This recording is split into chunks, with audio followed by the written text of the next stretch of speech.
Finster. That's your message. Two people back in Framingham, Massachusetts. Tomorrow night, Doc Severinsen is going to be appearing with his group Zebron on Saturday. That's tomorrow night in Framingham, Massachusetts at the Chateau de Ville, right? And on Sunday, he'll be in Hampton Beach, New Hampshire Club Casino. So drop in and catch the group. It's dynamite. Now, my first guest I mentioned, he is from Somerville, Georgia. He's a former minister and bicycle repairman. And he's become apparently a very much sought-after folk artist. And his work has been shown in New York, Chicago, Philadelphia, San Francisco, and in the Smithsonian Institute. But apparently he is best known for his backyard collection of broken glass, old tools, hubcaps, and used bicycle parts called Paradise Garden. We thought I'd like to meet him. Would you welcome Howard Finster? Howard?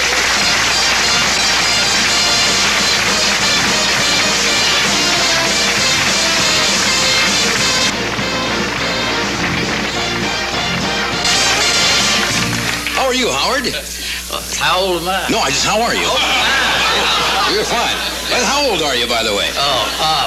Well, I don't know. My mother said I was born in 1916, and when I retired, they couldn't find such a number, and my mother's dead, so I don't know how old I am. Yeah. Well, it's nice to have you here. Yeah, well, I've been looking forward to it since I heard about it. I never dreamed about, being on your show. I've been watching it, for many years, probably 16 or 17 years, know. And I think to myself, will I ever get to see the real Johnny? Well, here we are. Yeah. I've always wanted to meet the real Howard Finster. Now, you're kind of a jack of all trades. But where exactly is Paradise Gardens? Oh, there's two beauty spots in the world. There's a first and second. One of them's in Hollywood here, and the other one's in the Green Mountains of Somerville. That's where I live. That's where the garden is, Uh-huh. And it's about 2.5 acres. It goes, all the way across the block. Clear across the block? Yeah.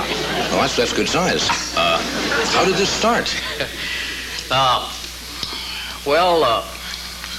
If you had a place itching up here on your head, Johnny, and the first time that you put your hand up there, you put your hand right on where it is. Don't matter where it is, you'd put your hand on it, Mm-hmm. And if you used to ask me to scratch it, I wouldn't know where to look.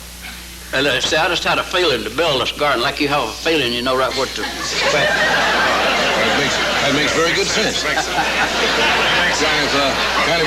Maybe we should take a look at it. We have some tape, right? Oh, you got some... Oh, no. That garden, you going to show it here? Is that all right? Yeah. It'll give the people an idea what we're talking about, and if you want to comment on what we're seeing. Yeah. Because I have not seen it either. Oh, well, that's wonderful. Yeah, well, here it is. All right, now where are we at now, Howard? Oh, that's an old storehouse I built my home out of, and I turned it into a place, and then I live on the south end. That goes across the front. That's the first inlay that I did, where I molded in glass. Uh-huh. I molded in my first daughter's little shoes and put her name in backwards, and that there is the first molding I done on the wall. That's a mounting. It's about 14 feet high. Yeah. And when the sun hits it, it just glows, It's beautiful. Uh-huh. And what do we have here? These are pictures of people on my Cadillac. That fella in blue there. That's your car, huh? That's the director of art at the University of North Carolina at Wake Forest. He gave me that Cadillac, and I'm drawing people and putting them all over it. Uh-huh. If you want to get on the Cadillac, just drop me a picture and say, hey, Howard, I want on the Cadillac. Okay. If I run out of room, I may have to put you on George Washington's coat collar. Oh, okay. About like a quarter.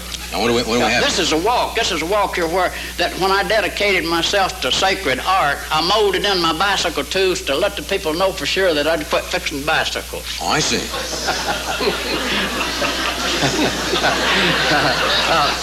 This is some sculpture I did. I was in Clearwater and Revival, and some of those fellas that I molded, I'd done it looking out over the ocean. And when I brought them back, there's a few faces in there that I can't announce their names because they don't want no publicity. Certainly, I understand. Yeah, that's a little boy. I've got a dog that's named Big Boy, and the little boy is his son. And the little boy now is young, and he whoops Big Boy because Big Boy is old. Yeah, That's me walking down through the garden there with my 5-year-old grandson. He has nails. You've been a busy man, Howard. You did all of this yourself? I paint of night and work in the garden for daytime. See. I paint, like last night, I was sitting there looking out over Hollywood, and the sun come up, and I just got a great blessing. I was sitting at that big old 9-foot picture window and watch the sun come up over Hollywood, And of a night, I look and listen and paint. of daytime, and I work in the garden, you know. And of course, the garden has been something like maybe 18 or 20 years as a sideline thing, you know, getting ready to build a sculpture and stuff in there, you know. And when I retired from pastoring, of course, I had more time on it, you know. Where do you get all these things, dude? Well, I've always saved everything that people that I got a hold of. Sometimes some people, their family would lose their family, and they have a cleanup, you know. They're going to throw everything away, and they give me trunks, you know. It'd be jewelry and stuff like that. You just take anything, huh? Yeah, anything. You say, I represent the invention of mankind, and that covers nearly everything. See, it's a George Washington Day, and there ain't no Johnny Carson, Howard Finster Day, and there ain't no Inventors Day. So I represent the inventors. It covers nearly everything. See, I'm trying to get one of everything in the world. Yeah. Well, it looks like you got it so far. You'll never run out of stuff, will you? No, people keep bringing things in, and the bigger my garden gets, and the more exciting it is, especially after you've been on your show, they'll be bringing me more stuff than I can put in the garden. Yeah, you may be right. Well, we're going to take a break, and we'll be right back. Can you stay with us for a few minutes? Yeah. Okay. Here we are. All right, we're back. We're talking with Howard Finster. Oh, did I pronounce your name right? I said Finster, and I heard you say Finister. Is there an I in there? Finster. Yeah. You were talking to Ed during the break here. You said you don't sleep very much. No, I paint of a nighttime and work in the garden of daytime. Since I retired, you see, 24 hours I do anything I feel like doing. See, if I want to sleep, it don't matter what it is, take a nap. And then if I want to work, I just work. And I don't even follow calendars and clocks no more. I wore a collar and tie so long for 45 years. I pastored churches and preached funerals and married people. Finally, when I got out of a collar and tie, I think to myself, I don't want to never put another on. You know? You put it on tonight, though. Well, yeah, this is a pretty big place here.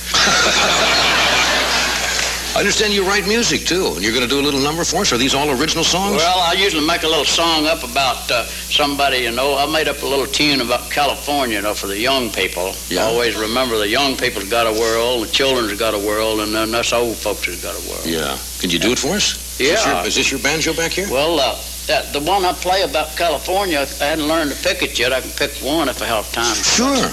Yeah. Whatever you're comfortable with. Yeah. Let's see, you want me to sing the one about California first or pick the one first? Whatever you'd like to do. What would you like to do? Well, I'll just sing this little one first. Okay. Then you can talk a little, and then I'll pick one, Doctor, if you want to. That'd be fine with me. No, I'm really an old man, and I make up songs, you know. My grandkids, I got 15 grandchildren, you know, and a lot of times they'll be out there and I'll make up a song about them and their sweethearts, you know, and then watch how they look while I'm singing it, you know.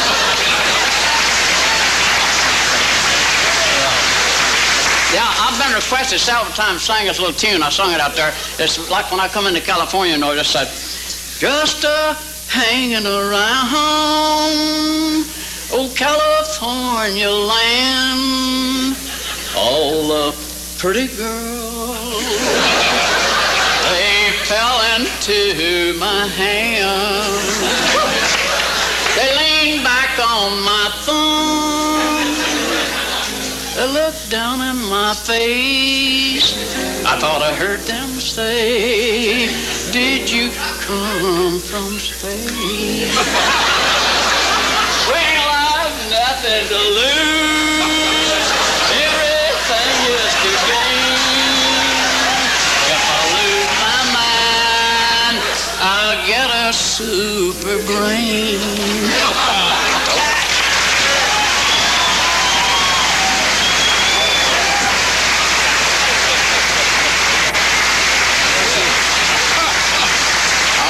I notice you keep moving doing your songs, which is not a bad idea. Now you're going to pick one for us? Yeah. Okay. I had a special request to sing a song that I made up in the Library of Congress. I was up in the Library of Congress and I was talking on some paintings I did for the Library of Congress, you know, and when they said, Howard says you paint, and all says, what else do you do? I says, I make up little songs and sing them. I said, well, sing one. And that's where I made this song up. It's standing right in the main office of the Library of Congress. That's where I made it up at and sung it. And then the Wake Forest University started producing that little record, you know. Now, you know, I play by ear, and since I've got old and can't hear, I don't know how to do it. A little warm up.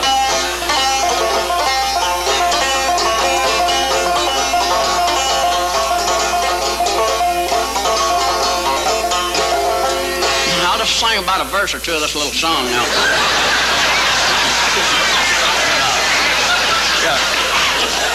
This song that I'm fixing to sing, I'm just a little tack in the shingle of your roof. You know, all of y'all got roofs, you know, and I'm just a little tack in the shingle of your roof tonight. You know what happens when the tack comes out?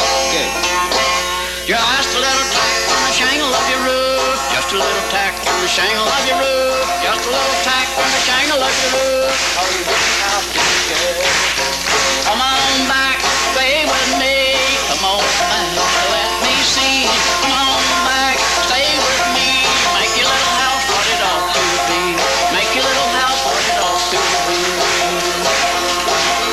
Just a little nail in the plank of your wall. Just a little nail in the plank of your wall. Just a little nail in the plank of your wall. To hold your house together. Come on back, stay with me. Come on back, let me see. Oh, come on back, stay with me. Make your little house what it ought to be. Make your little house what it ought to be. Hey! Good. Howard. I know. Well, Howard, I thank you for being with us tonight. You look like a gentleman who has a lot of fun out of life. Oh, yeah, it's healthy for you to laugh at least once a week.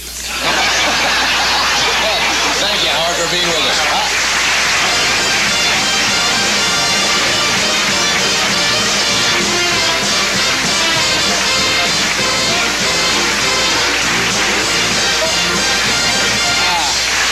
Howard's getting less choreography when he's acting.